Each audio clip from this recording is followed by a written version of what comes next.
नमस्कार विद्यार्थी मित्रांनो, आजच्या या मंथ एंड लेक्चरमध्ये मी तुमचं हार्दिक स्वागत करतो. काल आपण क्रियापद या शब्दजातीचा विचार करत होतो आणि क्रियापद या शब्दजातीच्या संदर्भात काळ हा मुद्दा कालच्या तासिकेमध्ये आपण चर्चेला घेतलेला होता. बरोबर आहे. मुख्य काळ 3, वर्तमान काळ, भूतकाळ, भविष्यकाळ, परत त्या प्रत्येक काळाचे उपप्रकार 4 साधा, अपूर्ण, पूर्ण वगैरे वगैरे असे 4 काळ, असे एकूण 12 काळ आपण कालच्या तासिकेमध्ये अभ्यासले. मराठी आपली मातृभाषा आहे आणि म्हणून आपल्याला या काळ विचारासंदर्भातली ही सगळी चर्चा सुगम वाटली असेल आणि अर्थात आहेही ती. तथापि अन्य कोणतीही भाषा जेव्हा आपण शिकायला जातो, आता अभ्यासक्रमामध्ये आपल्याला इंग्रजी आणि हिंदी या अन्य 2 भाषा आहेत, या भाषा आपण शिकतो, तेव्हा नेमकं हा जो वर्बचा चॅप्टर सुरू होतो, काळाचा विषय सुरू होतो, तेव्हा अडचणी सुरू होतात. जगातली कोणतीही भाषा आपल्याला आत्मसात करायची असेल तर वाक्यरचनांमध्ये क्रियापदाचं असणारं जे अनन्यसाधारण स्थान आहे हे आपल्याला लक्षात आलं पाहिजे. कारण क्रियापद ही जी शब्दजाती आहे ही त्रिविध प्रकारांचं काम, 3 प्रकारांचं काम वाक्यामध्ये करत असलेली दिसते. आपण त्यातले 2 प्रकार आत्तापर्यंतच्या विवेचनामध्ये समजून घेतलेले आहेत. कुठले? की पहिल्या भागामध्ये क्रियापदाच्या कार्यामध्ये पहिल्यांदा आपल्याला क्रिया कळते. शेवटी वाक्यामध्ये ॲक्शन महत्त्वाची आहे, कृती महत्त्वाची आहे. कारण कृतीमधनं, कर्त्याच्या कृतीमधनंच विधान तयार होत असतं आणि मग कृती ज्या शब्दातनं कळते ते पद क्रियापद असतं. आणि पहिलं काम काय क्रियापदाचं? कृती दर्शवणं हे आहे, ज्याचा विचार आपण केला. दुसरं जे क्रियापदाचं काम आहे, ज्याचा विचार आपण कालच्या तासिकेमध्ये केला, काय? की वेळ दर्शवणं आहे, ज्याला आपण काळ म्हटलं, ज्यातनं आपल्याला काळ कळतो. हे क्रियापदाचं खूप महत्त्वाचं काम आहे. आणि ज्या तिसऱ्या कार्याचा अभ्यास आजच्या तासिकेमध्ये आपल्याला करायचा आहे तो आहे क्रियापदाचा अर्थ. क्रियापदातनं विशिष्ट असा अर्थ, क्रियेचा अर्थ आपल्याला प्रतीत होत असतो. क्रियापद तो अर्थ आपल्याला सूचित करतं, ध्वनित करतं, कधीकधी सुस्पष्टपणेही सांगतं. आणि म्हणून अर्थ ही जी गोष्ट आहे क्रियापदाच्या संदर्भातली ती खूप महत्त्वाची आहे असं साधारणतः आपल्याला दिसतं, ज्याचा विचार आपल्याला करायचा आहे. त्याचसोबत ज्याला आपण क्रियापद म्हणतोय, मी अगदी सुरुवातीला पहिल्याच तासिकेमध्ये अभ्यासक्रमाचं प्रास्ताविक करत असताना असं म्हटलं की क्रियापद ही शब्दजाती नाही आहे, तर शब्दजाती काय आहे? धातू ही आहे. असं जे म्हटलं होतं मी, त्याचा अर्थ असा होता की संस्कृत परंपरेतनं ज्या व्याकरणविषयक संज्ञा किंवा संकल्पना आपण स्वीकारलेल्या आहेत त्यातली एक संकल्पना आहे धातू. आणि त्याचसोबत दुसरी संकल्पना धातूला जोडून येते, ती असते आख्यात. यातला आ हा उपसर्ग आहे आणि त्यातलं मूलधातू ख्यात असा आहे. आपण अनेक ख्यात हा मूलधातू असणारे शब्द आपल्या ऐकण्यामध्ये असतात. विख्यात, प्रख्यात, कुख्यात. आपल्यापैकी कोणी कुख्यात नाही, मला खात्री आहे. आपण सगळे सुविख्यात होणार आहात याबद्दल मला ठाम विश्वासही आहे. तर ख्यात म्हणजे काय? ख्यात म्हणजे ठाऊक असणे. ख्यात म्हणजे काय? ख्यात म्हणजे माहीत असणे. वेळ, काळ या दृष्टीने होणारं ज्ञान म्हणजे ख्यात. काही संस्कृतामधले शब्द आहेत, आपण आपल्या कानावर खूपदा पडलेले असतात. ख्यात कीर्त एखाद्या व्यक्तीचं विशेषण वापरलं जातं. अमुक तमुक फलानी व्यक्ती कशी आहे? खूप ख्यात कीर्त आहे. ख्यात कीर्त म्हणजे काय? खूप प्रसिद्ध आहे. ज्यातनं त्याची प्रसिद्धी, त्याचा काळ, त्याचं मोठेपण इत्यादी इत्यादी वेगवेगळे भाव सूचित होतात. इथं आख्यात हा शब्द जो आहे, आ हा उपसर्ग आहे आणि हा कालदर्शक उपसर्ग आहे. आणि म्हणून संस्कृतामध्ये अत्यंत शास्त्रीय दृष्टिकोनातनं, ज्याला आपण वर्तमान काळ, भूतकाळ, भविष्यकाळ या संज्ञा वापरतो, पण संस्कृतामध्ये मात्र वर्तमान, भूत, भविष्यादी संज्ञा ह्या वापरलेल्या नाही आहेत. संस्कृतामध्ये ज्या संज्ञा वापरलेल्या आहेत ह्या आख्यातवाचक आहेत. आणि म्हणून कुठल्या काळाला कुठला ख्यात लागू पडतो, वर्तमान काळासाठी कुठला, भूतकाळासाठी कुठला, भविष्यकाळासाठी कुठला, रीतिभूत काळासाठी कुठला, इत्यादी इत्यादी, ज्याला आपण वर्तमान, भूत, भविष्यादी काळ म्हणतो, त्याला संस्कृतात कुठली आख्याते आणि कुठली प्रत्यये त्या अनुषंगानं वापरलेली आहेत, याचाही काहीसा विचार आपल्याला आजच्या तासिकेमध्ये करायचा आहे. आणि मग 2 पातळ्यांवर विचार आजच्या तासिकेमध्ये आपण करूयात. पहिल्यांदा आपल्याला क्रियापदातनं जाणवणारा जो अर्थ आहे त्याचाही विचार करायचा आहे. आपल्या मूळ मुद्द्याला प्रारंभ करण्यापूर्वी काल जिथं आपण थांबलो होतो तिथून आजच्या तासिकेची सुरुवात आपण करू. काल आपण शेवटी लिह हा धातू घेतला होता आणि मग आपण साधा, अपूर्ण, पूर्ण, रीती या 4ही प्रकारांमध्ये वर्तमान, भूत, भविष्य या तिन्ही काळांमध्ये हा एक धातू चालवून काळाची निरनिराळी उदाहरणं आपण पाहिली होती. आज आपण आत्ता म्हटल्याप्रमाणे आख्यात आणि अर्थविचार आपण पाहणार आहोत. आता ही सगळी जी चर्चा आपण केली मागच्या 2 तासांमधून आपल्या मनामध्ये अनेक प्रश्न उपस्थित झाले. हे असं कसं, हे तसं कसं, आणि हे प्रश्न का उपस्थित होतात याचं कारण असं आहे की काळाची जी आखणी केलेली आहे, आणि केवळ मराठीच्या व्याकरणापुरतं नाही, कुठल्याही भाषेचं व्याकरण आपण अभ्यासू आपल्याला हे तिथं आढळतंच की अगदी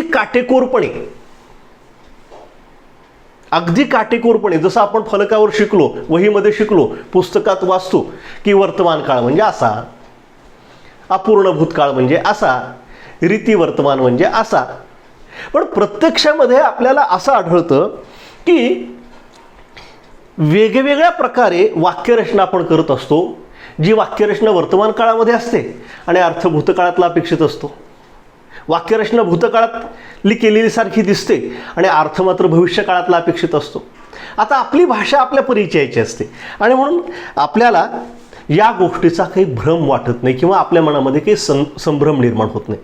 परंतु मगाशी मी म्हटल्याप्रमाणे भिन्न भाषा शिकत असताना मात्र या पद्धतीची जी वाक्यरचना येत असते ज्याच्यामध्ये 2 काळ एकमेकांमध्ये मिसळून गेल्यासारखे आपल्याला दिसतात आणि मग मनामध्ये संभ्रम निर्माण झाल्यासारखा होतो.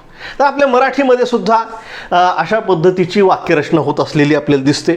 उदाहरणार्थ काही वर्तमान काळातली उदाहरणं आपण घेऊ.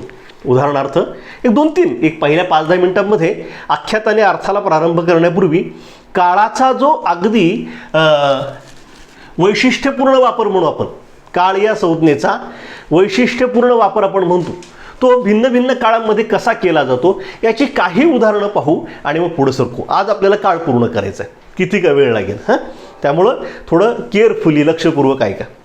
आता काही स्थिर सत्य आपल्याला सांगायचं असतं. ऑडिओ बंद करा, कोणाचं तरी चालू झालेलं आहे. ऑडिओ बंद करा प्लीज. स्थिर सत्य सांगायचं आहे. आता कसं वाक्य असतं पहा स्थिर सांगत असताना. जे स्थिर सत्य म्हणजे काय, सदा सर्व काळ कुठल्याही काळामध्ये सत्य असणारी गोष्ट असते. उदाहरणार्थ सूर्य पश्चिमेस उगवतो, बरोबर आहे का, चुकलं. सूर्य पूर्वेस उगवतो, एक पूर्वा इथं असल्यामुळे मी पश्चिमेस म्हटलं. सूर्य पूर्वेस उगवतो. पृथ्वी सूर्याभोवती फिरते. का फिरते मला माहीत नाही, मी काही भूगोलाचा माणूस नाही. फिरते एवढं मला माहिती. वेगवेगळी कारणं असू शकतात. कुसुमाग्रजांना एक वेगळं कारण सापडलं होतं, तिकडं जायचं नको आपण. ऐक रे, पृथ्वी सूर्याभोवती फिरते, सूर्य पूर्वेस उगवतो. आता ही सगळी जी वाक्य आहेत ही कशी आहेत, क्रियापदाचं रूप जर पाहिलं तर काळातले कुठले आहेत. लक्ष इकडं हवं, प्रश्न विचारलाय सरांनी. सूर्य पूर्वेस उगवतो, पृथ्वी सूर्याभोवती फिरते. टेन्स कुठला आहे, काळ कुठला आहे, तसा विचार केला तर क्रियापद पाहिल्यावर सांगायचं.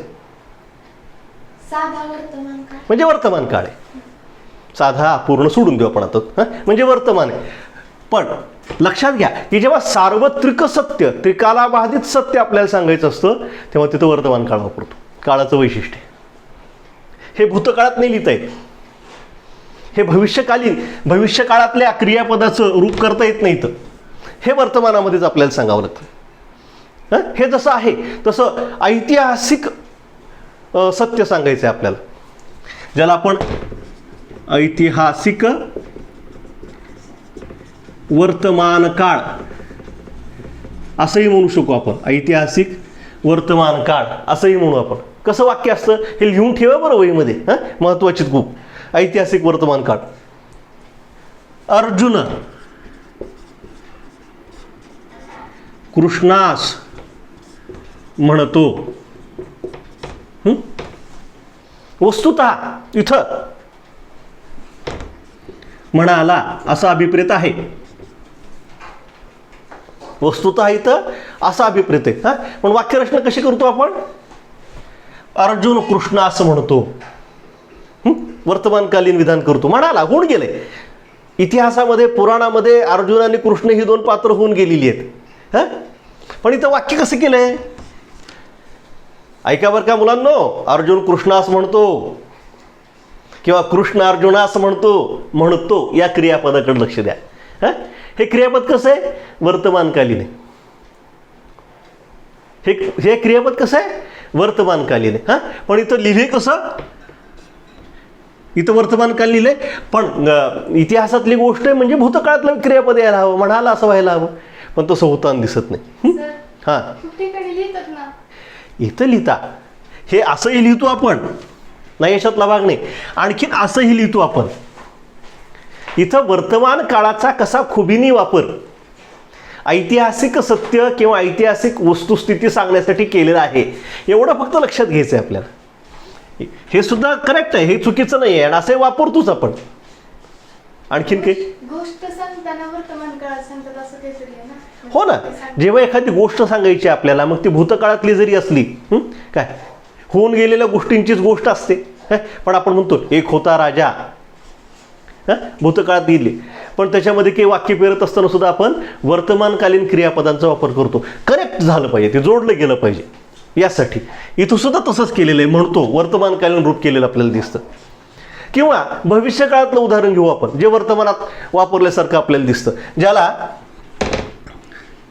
हे एक आहे स्थिर सत्य, हे दुसरं आहे, हे तिसरं सन्निहित. हे शब्द महत्वाचे आहेत. भविष्यकाळ,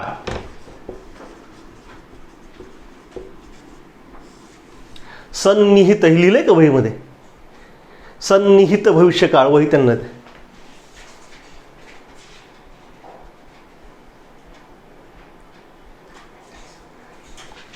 चालेल. हां, एखाद्या वेळेला वेळ जर संपली तासाची, लवकर सुरू केलं होतं ना, तर तास संपला तर मी फलक चालू ठेवेन इथं, तुम्ही लगेच रिजॉईन व्हा. एखाद्या वेळेला जर मीटिंग स्टॉप झाली तर रिजॉईन व्हा, एवढं तुम्हाला सांगतो. ह्या झूममुळं आपल्याला हे ॲडजस्टमेंट करावं लागतंय. वेळ जर संपले तर जॉईन व्हावं लागेल परत तुम्हाला. ठीक आहे ना? मी चालू ठेवेन तोपर्यंत तिथलं हे सगळं. काय आहे? मी काय लिहिलं? सन्निहित भविष्यकाळ. सन्निहित म्हणजे काय? एखादी लवकर सुरू होणारी गोष्ट असते, एखादी लवकर सुरू होणारी गोष्ट असते, ती दर्शविताना हा काळ वापरला जातो, सन्निहित भविष्यकाळ. क्रियापद वर्तमानातलंच असतं. पहा कसं आहे ते. उदाहरणार्थ, तुम्ही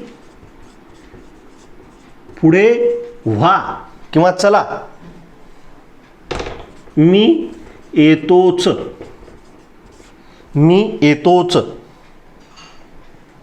इथं कसं आहे? मी येईन असा अर्थ अभिप्रेत आहे. तुम्ही पुढे व्हा, मी येतोच. हे क्रियापद वर्तमानातलं आहे, अर्थ भविष्यकाळातला. भविष्यकाळ सन्निहित आहे, जवळ आहे, लगेच कृती घडणारी ती. पण असाही वर्तमान काळातला वापर इथं या ठिकाणी होत असलेला आपल्याला दिसतो. याला काय म्हणतो आपण? सन्निहित भविष्यकाळ. असाही वापर आपण करत असलेलो दिसतो. आता काय अवतरण देतो पहा आपण.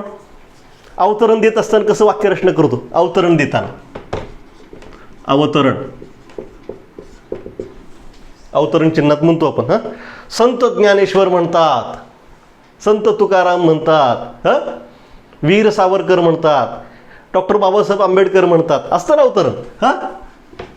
संत ज्ञानेश्वर म्हणतात. आता जे काही म्हणतात ते लिहित नाही मी. काही लिहा तुम्ही. जो जे वांछील तो ते लाहो प्राणी जात, दुरितांचे तिमिर जावो. ज्ञानदेव महाराजांनी बरंच काही काही म्हटलेलं. संत ज्ञानेश्वर म्हणतात. क्रियापदाकडे लक्ष द्यायचं फक्त आपण. कसं क्रियापदे पहा. म्हणतात, आत्ता म्हणतायत या अर्थानं.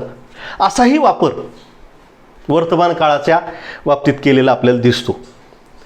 हे तसं वर्तमान भविष्य काळाचं आहे. लिहा ना. संत ज्ञानेश्वर म्हणतात. टायटल असं होतं त्याचं अवतरण देत असताना एखादं वाक्य टाकायचं महापुरुषाचं, तर आपण असं लिहितो त्या ठिकाणी. कुठलंही असेल. मी संत ज्ञानेश्वर म्हटलं होतं. तुम्ही तुमच्या हुशारीनं आकलनानं आणखीनही त्यात स्वतःचं लिहू शकता. किंवा लगतचा भूतकाळ दाखवायचा आपल्याला. जसा मगाशी सन्निहित भविष्यकाळ दाखवला ना, तसा लगतचा भूतकाळ. लगतचा भूतकाळ दाखवण्यासाठी याला सन्निहित भूतकाळ असंही म्हणू शकता तुम्ही. जसं सन्निहित भविष्यकाळ आहे ना, प्रश्न पडला होता मागे एकदा सन्निहित भूतकाळावर. म्हणून हा शब्दप्रयोग लिहून ठेवा. कसा आहे? मी बसतो तोच तुम्ही हजर, असं वाक्य आहे समजा. आता ह्या क्रियापदाकडे पहा. इथं मी बसतो. इथं खरं तर बसलो असं म्हणायचं आहे. कारण बसलाय तो, आणि असा बसला नाही तर लगेच तो आलेला आहे जो कोणी आहे तो. पण क्रियापद मात्र कसं झालेलं आहे? क्रियापद मात्र मी बसतो असंही वापरता येतं. बरं, मगाशी उपस्थित केलेल्या मुद्द्यासारखं प्रश्नासारखं वाक्य असंही लिहिता येतं. क्रियापद हेही वापरता येतं. पण आपण असेही वापरतो. म्हणजे क्रियापदाची निरनिराळी रूपे कशी असतात, किंवा क्रियापदाचं वेगवेगळ्या काळामधलं निरनिराळ्या पद्धतीचं वापरणं कसं असतं, हे समजून घेण्याचा प्रयत्न आपण करतोय. इथं असं आहे. किंवा असंही होतं पहा. हे पुस्तक खालचं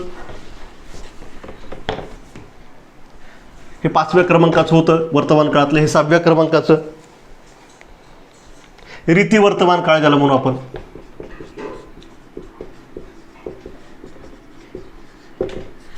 रीती वर्तमान काळ कसा वापर आहे पहा. म्हणजे एखादी क्रिया सतत घडते आहे असं दाखवायचं. रीतीमध्ये तेच असतं. क्रिया अपूर्ण असते रीती काळातली. धातुसाधित वापरलेलं असतं रीती काळामध्ये. आणि समोर प्रयोजक क्रियापद असतं. सहाय्यक क्रियापद असतं समोर. बरोबर आहे ना रीती काळात. वाक्य कसे पहा आपण या संदर्भातलं, रीती काळासंदर्भातलं. तो नेहमीच उशिरा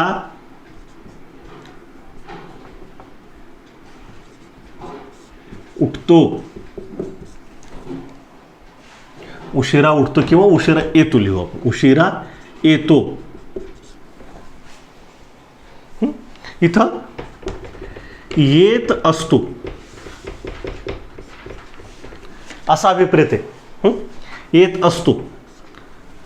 आता येत असण्या क्रियेमधली अपूर्णता किंवा रीती इथं सांगायची. येत असतो. तर अशा पद्धतीने वर्तमान काळातले रूप आपल्याला दिसतात. 5-6 प्रकारांची वैशिष्ट्यपूर्ण वापराची. आता हीच गोष्ट आपल्याला हो बोल विचार.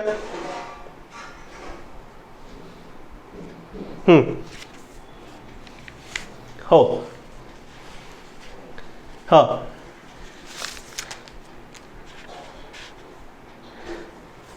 रीती वर्तमान काळामध्ये तू रीती वर्तमान काळामध्ये एखादं असं स्थिर सत्य सांग ना मला. म्हणजे तुझ्या डोक्यात प्रश्न आलाय म्हणून विचारतो.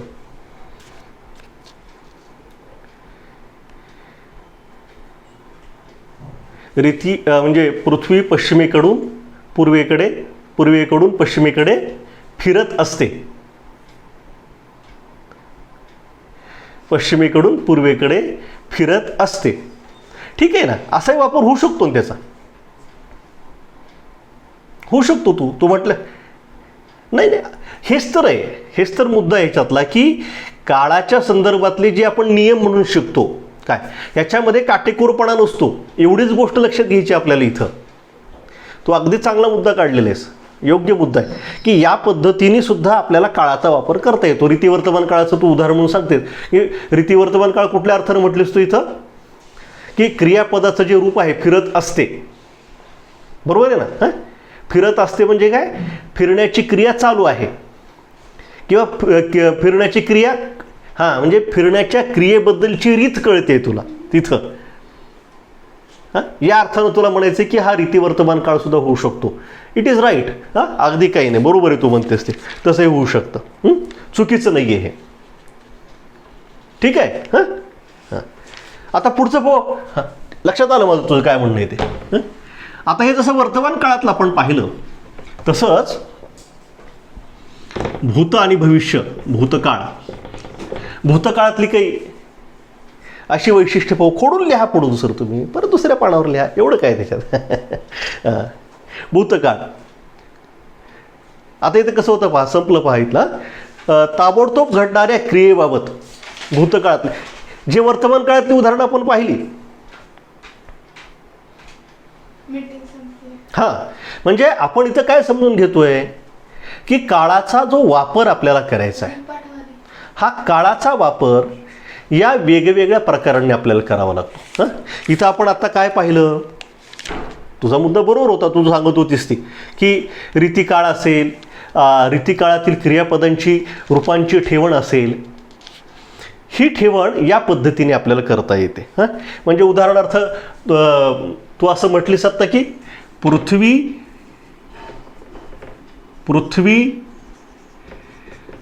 सूर्याभोवती फिरत असते. हां, आता फिरत असते या क्रियापदातनं क्रियेची रीत कळते. हां, आणि या सहाय्यक क्रियापदातनं क्रियेचा काळ कळतो. क्रियेची रीत ही आणि क्रियेचा काळ या दोन गोष्टींमुळं या वाक्यामध्ये रीतिवर्तमान हा काळ आहे, रीतिवर्तमान हा काळ आहे असं मानण्यास अवकाश आहे, असं आपण म्हणू शकतो. हा एक अत्यंत महत्त्वाचा मुद्दा या विद्यार्थिनीनं आपल्या लक्षामध्ये आणून दिलेला आहे. हां, प्रश्न काय? हा प्रश्न असा होता की आपण असं म्हणत होतो की सार्वत्रिक सत्य जे असतं, सार्वत्रिक सत्य, हां, वर्तमान काळामध्ये सुरुवातीला स्थिर सत्याचं उदाहरण म्हणून पाहिलं होतं. हां, तर तिचं म्हणणं असं होतं की हे रीतिवर्तमान काळामध्ये सुद्धा चालू शकतं का, की नुसत्या साध्या वर्तमान काळामध्ये असेल. तर असं काही नाही. हां, रीतिवर्तमान काळामध्ये सुद्धा हे सार्वत्रिक सत्य असू शकतं. हां, खूप चांगला मुद्दा या ठिकाणी उपस्थित झालेला आपल्याला दिसतोय. तुम्ही लिहून घेऊ शकता हा मुद्दा. आपण पाहतोय आता भूतकाळातील वैशिष्ट्यपूर्ण उपयोग. जसं वर्तमान काळातला पाहिला आपण. हां, चालू. हां, जसं आपण हे पाहिलं सुरुवातीला, हे काय पाहिलं आपण, वर्तमान काळातील रूप पाहिलं आपण. हे जे होतं ते वर्तमान काळातलं होतं, की वर्तमान काळामध्ये कशा पद्धतीने असा एक अत्यंत वैशिष्ट्यपूर्ण असा वापर आपण करतो. हे का पाहायचं, कारण एकाच टिपिकल पद्धतीचा विचार आपल्याला काळाच्या संदर्भामध्ये करून जमत नाही. एकाच विशिष्ट पद्धतीचा विचार कालय संज्ञेच्या संदर्भामध्ये आपल्याला करून जमत नाही. हां, तर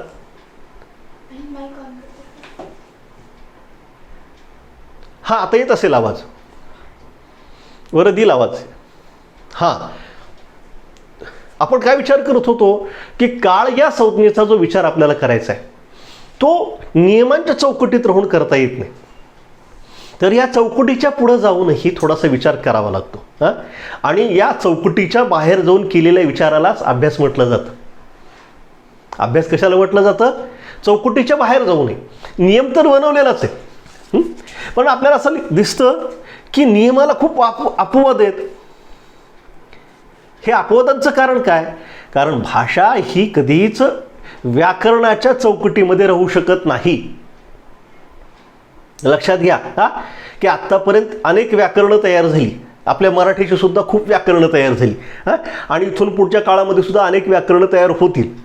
तुमच्यातूनच एखादे भाषा कोविद तयार होतील, व्याकरणकार ज्याला वैयाकरण म्हटलं जातं तयार होतील. आणि पुन्हा नव्या संदर्भामध्ये, नव्या काळाच्या संदर्भामध्ये त्या त्या काळातील मराठीचं व्याकरण सिद्ध करतील. आजही आपल्या व्याकरणासमोर अनेक प्रश्न आहेच आहेत. वर्णमालेच्या संदर्भातले प्रश्न आहेच आहेत. रू आणि ऋ सारखे स्वर आता मराठीमध्ये आहेत, हे ठेवायचे की नाही याचा निर्णय तुमच्या पिढीला करायचा आहे. तुमच्या पिढीला करायचा आहे त्याचा खूप अभ्यास करून, आणि मग चौकटीच्या बाहेर जाऊन विचार करणं ही गोष्ट महत्त्वाची. चला आपण आता पुढचा पाहू. हां, वर्तमान काळ पाहिला, आता भूतकाळाचा कसा वैशिष्ट्यपूर्ण वापर होतो हे आपण पाहूया. इथं भूतकाळाचा जसं सन्निहित भूतकाळ आणि भविष्यकाळ आपण वर्तमान काळाच्या संदर्भामध्ये पाहिला. हां, इथं तसंच भूतकाळामध्ये कसं दिसतं, ताबडतोब घडणाऱ्या क्रियेबाबत त्याला सन्निहित काळ म्हटलं जातं. जे काळ निहित असतो, जवळ असतो, पुढंच असतो. उदाहरण पाहूया. उदाहरण पाहिलं की लगेच लक्षात येईल. तुम्ही पुढे व्हा. तुम्ही पुढे व्हा. मी आलोच. आता इथं लक्ष केंद्रित करायचं आहे आलोच या क्रियापदावर. वस्तुतः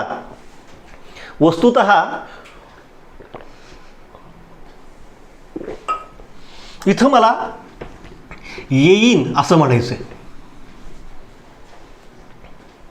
क्रियापद भूतकाळातलं आहे. हां, परंतु त्यातनं सूचित होणारा जो अर्थ आहे हा भविष्यकालीन आहे. मी आलोच. चला, मी आलोच. हां, पण इथं येईन असा अर्थ अभिप्रेत आहे म्हणत असताना. तुम्ही पुढे व्हा, मी येईन. आता मी येईन असंही म्हणता येतं. लक्षात घ्या, आपण क्रियापदाचा भिन्न भिन्न कालाच्या संदर्भामध्ये कसा विचार करतो हे समजून घ्यायचं आपल्याला. हां, टिपिकल थिंकिंग करू नका. टिपिकल थिंकिंग म्हणजे कशी, आपण एक नियम शिकलो की आलोच हे क्रियापद कुठल्या काळातले, उत्तर द्या मला. हां, आलोच. हां, हे क्रियापद कुठं वापरतो आपण? भूतकाळात वापरतो. मी आलो. मी आलो. मी आलो हे भूतकाळामध्ये सुद्धा वापरतो आपण. काय, पण इथं त्याचा जो अर्थाभिप्रेत आहे तो येईन, भविष्यकालीन असा अर्थाभिप्रेत आहे या वाक्याच्या संदर्भामध्ये. हां, हे मिक्सिंग जे आहे काळाचं हे आपल्याला समजून घ्यायचं आहे. मग हे वाक्य भविष्यकाळी नसलं. हां, हे भूतकाळातलंच आहे. हे भूतकाळातलंच आहे, पण त्यातनं सूचित होणारा अर्थ हे भविष्यकालीन आहे. वाक्य भविष्यकाळातलं का भूतकाळातलं? भविष्यकाळातले म्हणू शकतो आपण, कारण क्रिया जी घडणारी आपली ही भविष्यातच घडणार आहे. आपली जी येण्याची क्रिया घडणार आहे ही वर्तमानात तर नाही आहे किंवा भूतात तर होऊ शकत नाही क्रिया. हां, ही क्रिया नेहमीसाठी भविष्यातच घडणार आहे. मी येतोय, मी थोड्या वेळात येतोय म्हणजे कधी येणार आहे? मी थोड्या वेळाने येणार आहे म्हणजे कधी येणार आहे? वर्तमानात तर नाही शक्य. हां, भविष्यकाळातच येणार आहे. हां, आणि म्हणून भविष्यातच ह्याला सन्निहित भविष्यकाळ ह्याला काय म्हटलेलं आहे? सन्निहित भविष्यकाळ. हां, त्याचं उदाहरण आहे क्रियापद भूतकाळातलं आहे. हां, ते वर्तमान काळातलं उदाहरण झालेलं आहे. आता भूतकाळ बघतोय आपण, आणखीन भविष्यकाळही बघायचा आहे. हां, असे खूप अशा पद्धतीचा खूप विस्तृत असा विचार आपल्याला याच्या संदर्भात करावा लागतो. हां, आणखीन एक उदाहरण पाहू म्हणजे कळेल तुम्हाला. आता समजा एखादी क्रिया, इथं लिहितो मी तुम्हाला म्हणजे लक्षात येईल. एखादी क्रिया भविष्य काळात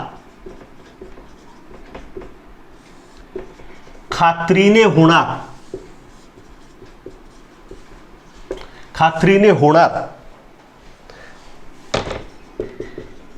या अर्थाने, इकडे लक्ष द्या. हां, एखादी क्रिया भविष्य काळात खात्रीने होणार या अर्थाने बोलायचं आहे आपल्याला. कसं बोलतो आपण? वाक्य लिहितो. उदाहरणार्थ, दम द्यायचा एखाद्याला, आपल्याला भांडण झालेले. कसं बघतो वाक्य? कसं असतं बघ. जवळ तर ये, जवळ ये की मार बसलाच समज.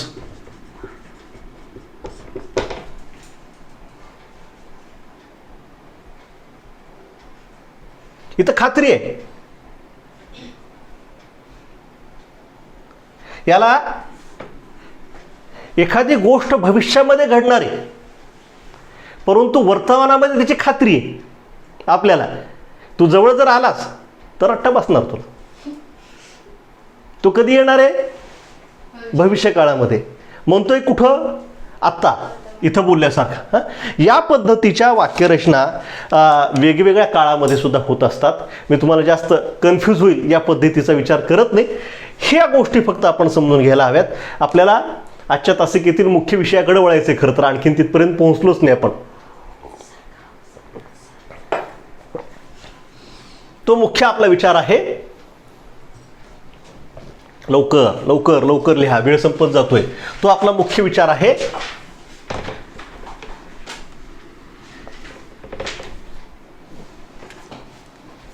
क्रियापदाचा अर्थ. आणि हे सोपं आहे, ह्याला वेळ लागणार नाही. साधं सरळ समजून घ्या ना. क्रियापदाचा अर्थ 4 ओळी लिहायच्यात तुम्हाला वहीमध्ये. मी सांगतोय.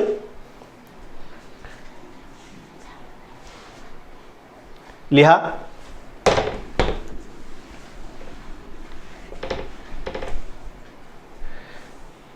काळाप्रमाणेच लिहा. काळाप्रमाणेच आज्ञा, उपदेश, विनंती, कर्तव्य, इच्छा, संकेत. काळाप्रमाणेच आज्ञा, उपदेश, विनंती, कर्तव्य, इच्छा, संकेत वगैरे वगैरे बोलणाऱ्याच्या मनातील हेतू अथवा प्रयोजन. बोलणाऱ्याच्या मनातील हेतू अथवा प्रयोजन, त्याला उद्देशही म्हणू शकता तुम्ही. हां, हेतू अथवा प्रयोजन असाही बोध क्रियापदाच्या रूपावरून होत असतो. असाही बोध क्रियापदाच्या रूपावरून होत असतो.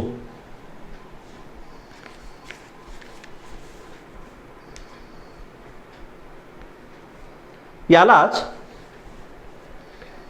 क्रियापदाचा अर्थ असे म्हटले जाते.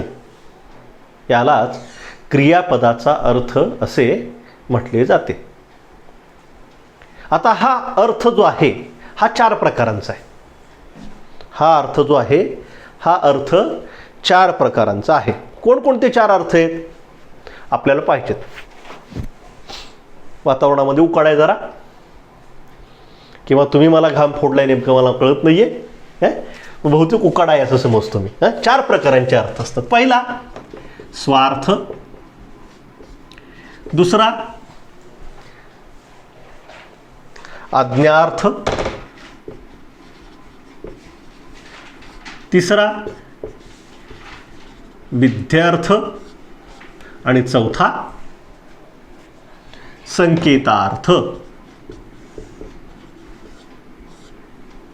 स्वार्थ, आज्ञार्थ, विद्यार्थ आणि संकेतार्थ हे 4 प्रकारांचे अर्थ क्रियापदाच्या रूपावरून आपल्याला बोधित होतात, म्हणजे कळतात, समजतात. यातील पहिला जो अर्थ आहे स्वार्थ, त्याचा विचार करू. स्वार्थ म्हणजे काय? मी फार स्वार्थी आहे, सेल्फिश. आणखी हिंदीमध्ये, उर्दूत खुदगर्ज, मतलबी. असे वेगवेगळे अर्थ स्वार्थ या संज्ञेचे आपल्याला ठाऊक आहेत. यातला भाव इथं सुद्धा लागू पडतो. स्वार्थ म्हणजे स्व अधिक अर्थ, स्वार्थ असा त्याचा विग्रह आहे. असा अर्थ जो स्वशी निगडीत आहे. स्व अधिक अर्थ, क्रियापदाच्या रूपातला जो स्व आहे त्यातून व्यक्त होणारा अर्थ स्वार्थ. याला मूल अर्थ, जो आपला साधा काळ असतो सुरुवातीचा, मूळ अर्थ असतो. हा मूळ अर्थ इथं अभिप्रेत आहे. स्वार्थ क्रियापदाच्या रूपात व्यक्त होणारा, याला स्वार्थ म्हटलं जातं. डिफाईन करतो, लिहून घ्या. स्वार्थ म्हणजे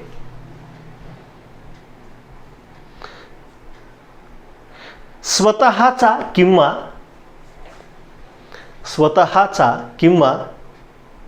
मूळचा अर्थ, मुळातला, मूळचा, कुठलेही शब्द प्रयोग करू शकता.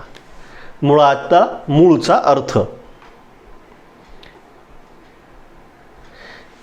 क्रियापदाचे असे रूप ज्यावरून आज्ञा, विधी म्हणजे कर्तव्य, विधी म्हणजे कर्तव्य आणि नियम असा दोन्ही अर्थ त्याच्यामध्ये निहित आहे. विधी किंवा संकेत यांचा बोध न होता, कुणाकुणाचा बोध होत नाही, आज्ञा, विधी किंवा संकेत यांचा बोध न होता केवळ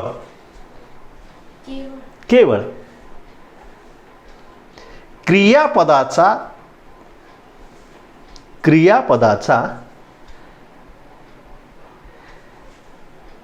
कालनिदर्शक अर्थ तेवढा कळतो. क्रियापदाचा कालनिदर्शक अर्थ तेवढा कळतो,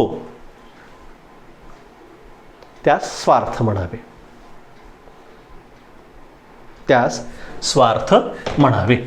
उदाहरण लिहू काही. उदाहरणार्थ, मुले अभ्यास करतात. क्रियेचा अर्थ कळतो. आज्ञा नाही, विनंती नाही, आर्जव नाही, सूचना नाही, काही नाही आहे. काय करतायत मुलं? खरा किंवा खोटा जो काय असेल तो अभ्यास करतायत. तो घरी गेला. जाण्याच्या क्रियेचा अर्थ इथून सूचित झालेला आहे. यापेक्षा वेगळा कुठलाही अर्थ कळत नाही. हे क्रियापदाचं रूप आपल्याला कळतं. मी खात्रीने उत्तीर्ण होईन. वेगवेगळे काळ आहेत, वर्तमान, भूत, भविष्य. प्रत्येक काळामध्ये ही रूप आपल्याला आढळतात. स्वार्थ रूपं दिसतात क्रियापदाची. आता ही जी क्रियापद आहेत अधोरेखित केलेली, या क्रियापदांचं जर निरीक्षण आपण केलं तर याच्यामध्ये कुठलीही आज्ञा नाही, कुठलीही विनंती नाही, कुठलीही सूचना नाही, तर केवळ क्रियेचं निदर्शन आहे, क्रिया दाखवणं आहे, जे क्रियापदाचं एक महत्त्वाचं कार्य आहे ते इथं होत असताना दिसतं. आणि म्हणून याला काय म्हटलं जातं, या अर्थाला क्रियेचा अर्थ कळतो स्वार्थ म्हटलं जातं. ठीक आहे, हे पुसतो. आता दुसरा आहे आज्ञार्थ.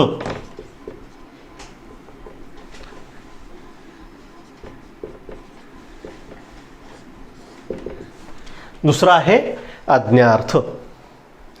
या बाबतीत लिहा दोरोळी. क्रियापदाच्या रूपावरून, कसं रूप असतं क्रियापदाचं, देखणं असतं. खूप देखणं अपत्य भाषेचं क्रियापद. असो, क्रियापदाच्या रूपावरून आज्ञा करणे किंवा आज्ञा मागणे, मागणे लिहा, आज्ञा करणे किंवा मागणे, आशीर्वाद देणे, प्रार्थना करणे,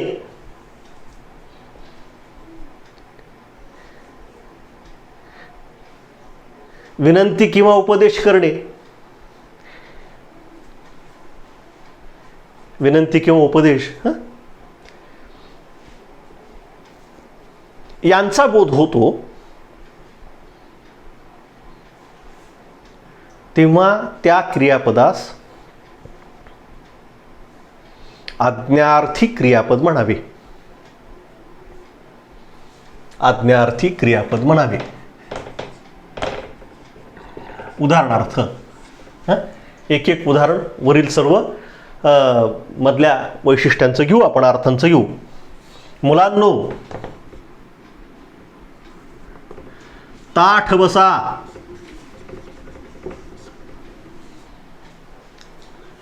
पेकाड काढू नका.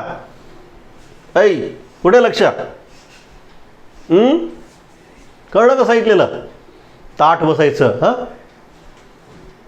मी सरळ, माझी रेषा सरळ, माझ्या पाठीला कुबड, माझ्या अक्षरांना सुद्धा घुबड. कुबड, कुबड. लक्षात घ्या. मुलांनो, ताठ बसा. काय इथं आदेश आहे, आज्ञा आहे. पुढं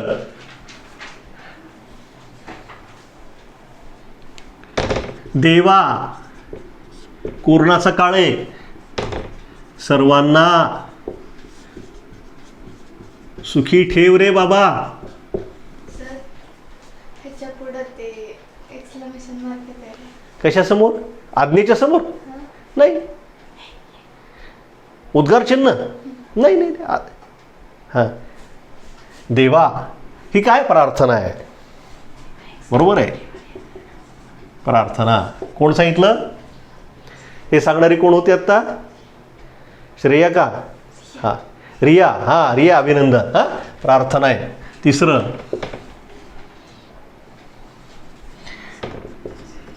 एवढे स्वल्पविराम नाही आहे. आमचे काम कराच. आता द्या इथं तुमचा उद्गार. एवढे आमचे काम कराच. व्हॉट इज दिस? ही विनंती आहे, आर्जव आहे. प्रार्थना सुद्धा आहे याच्यामध्ये बरं, पण भाव विनंतीचा अधिक आहे. ऐक नाही, विनंती. एवढे आमचे काम कराच, विनंती आहे. चौथं, मी एक प्रश्न विचारू. मला कळलेलं नाही सर, तुम्ही काय शिकवता इतके वेळ ते. मी एक प्रश्न विचारू. इथं आहे अनुमोदन आहे, परवानगी आहे. या प्रश्नामध्ये? अनुमोदन आहे. हा बोला.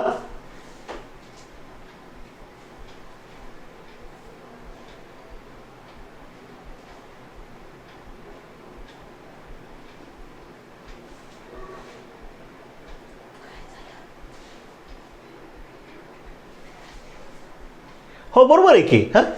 परवानगी आहे त्याच्यामध्ये. म्हणजे हे क्रियापद कसं असतं, आज्ञार्थी क्रियापद. ह्या सगळ्या प्रकारांमधला आज्ञेचा भाग तेवढा स्वीकारलेला आहे एक शीर्षक देण्यासाठी. या अर्थाला एक टायटल द्यायचं होतं, शीर्षक द्यायचं होतं आपल्याला.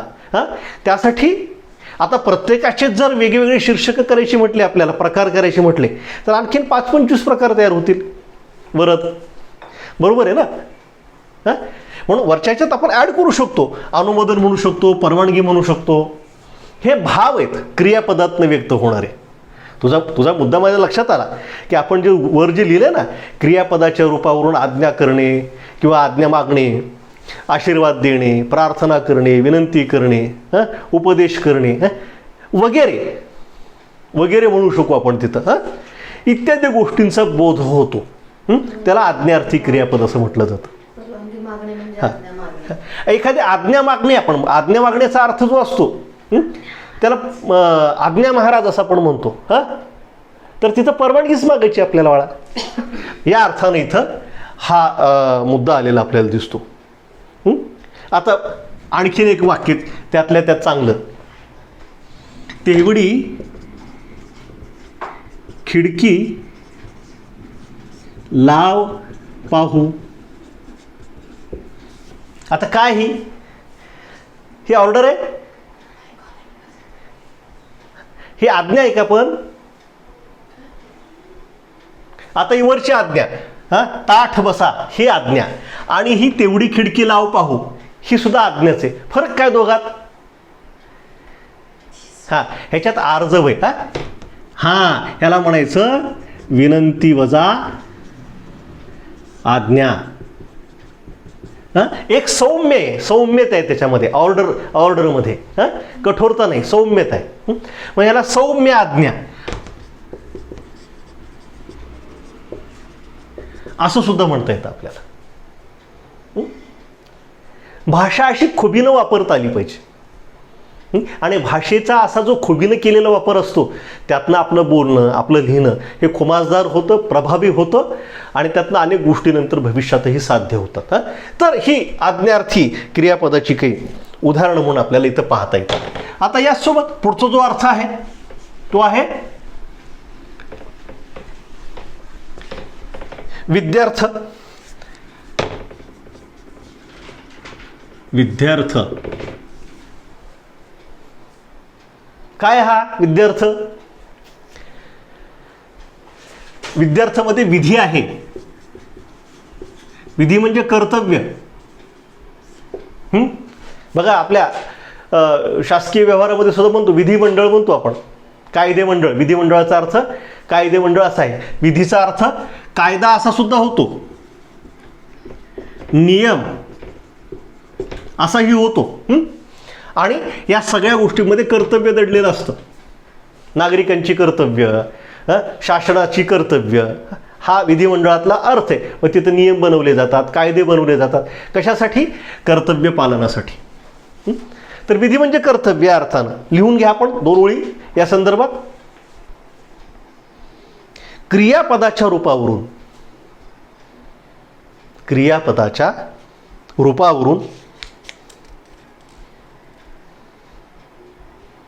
विधी म्हणजेच, आता त्यातल्या सूक्ष्म अर्थ छटा वरच लक्ष दे. इथं सांगण्याचा प्रयत्न केलेला आहे. क्रियापदाच्या रूपावरून विधी म्हणजेच कर्तव्य, शक्यता, योग्यता, इच्छा यांचा बोध होतो.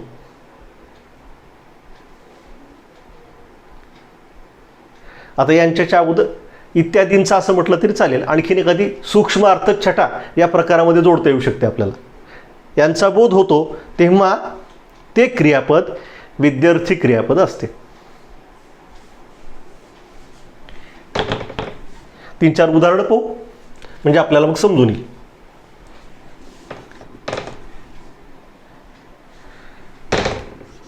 मुलांनी मोठ्यांची आज्ञा पाळावी.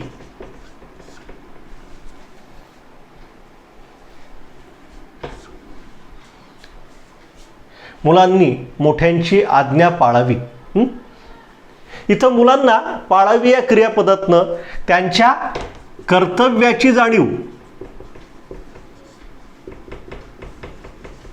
करून दिलेली.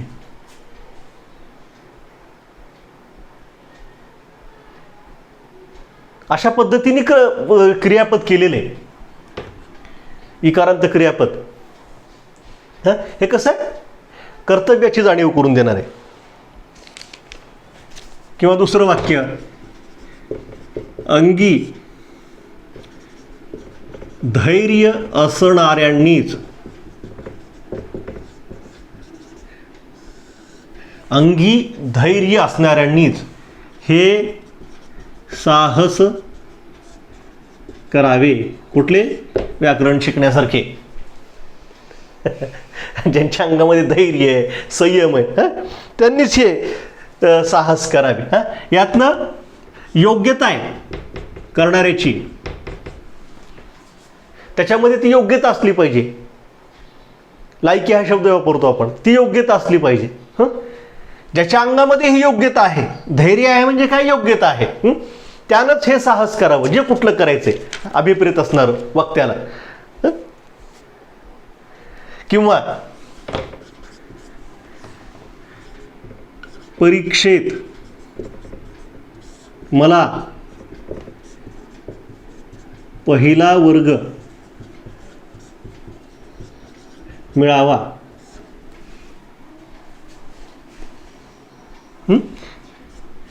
इथं शक्यता आहे, केवळ इच्छा नाहीये. कोण व्यक्त करू शकतो अशी इच्छा? ज्याच्यामध्ये ही शक्यता आहे पहिला वर्ग मिळावा, जी योग्यता आहे त्याची, तोच म्हणू शकतो. आणि म्हणून शक्यता आहे.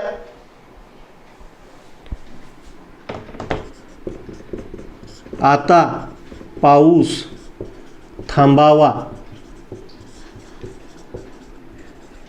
इच्छा व्यक्त करतोय पाऊस थांबण्याबद्दलची. कृपया उत्तर द्यावे. कृपयामुळे विनंती आहे.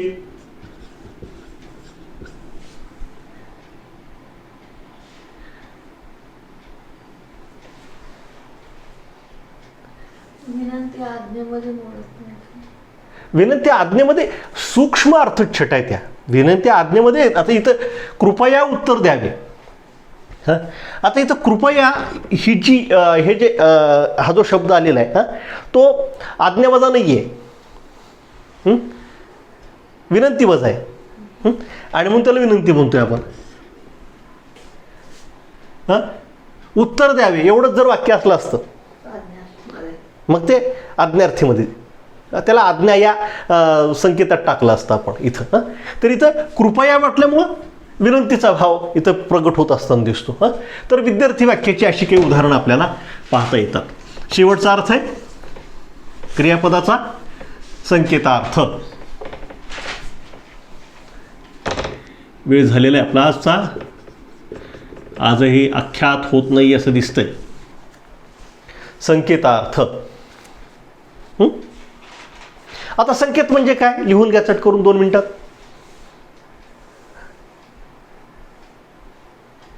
संकेत म्हणजे अट, खूण या अर्थानं. अट खूण संकेत असतो. मी असं असं करीन, मी असं असं करीन, मी असं असं केलं की तू तसं तसं कर, असं असतं ना, आपण ठरवलेलं असतं ना. काय तर तुम्ही वर्गामध्ये बरंच काही करता, आम्हाला माहिती आहे सगळं. असो, संकेत म्हणजे अट. क्रियापदावरून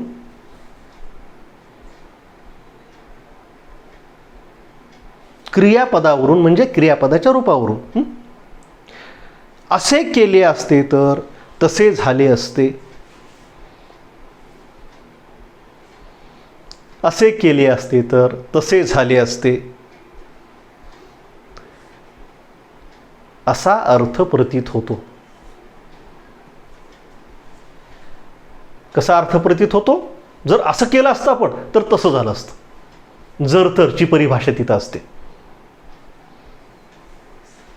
तेव्हा त्यास संकेतार्थी क्रियापद, संकेतार्थी क्रियापद असे म्हणावे.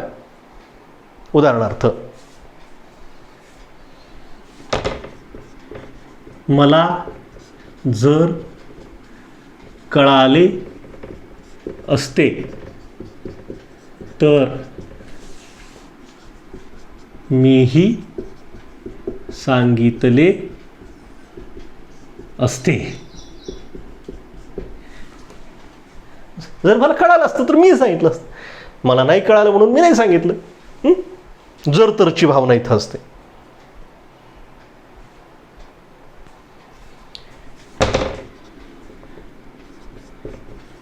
निमंत्रण आले तर येऊ. येणार का? निमंत्रण आलं तर येऊ. न बोलवता का जाऊ कुठंतरी? बोलवणं पाहिजे ना.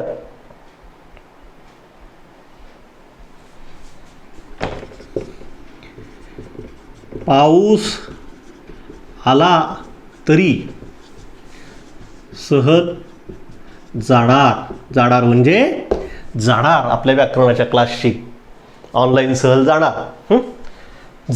जरी आला तरी जाणार असा भाव त्यात असतो.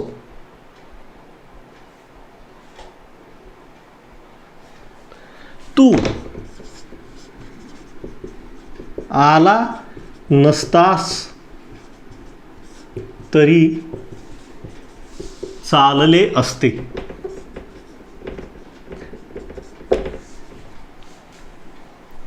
आता अशी जी काही वाक्य असतात यातील क्रियापदात संकेताचा बोध होतो. आणि संकेत ही गोष्ट सूचक असते. सूचकता संकेतामध्ये दडलेली आपल्याला दिसते. या पद्धतीने आपल्याला या तिन्ही अर्थांचा विचार करावा लागतो.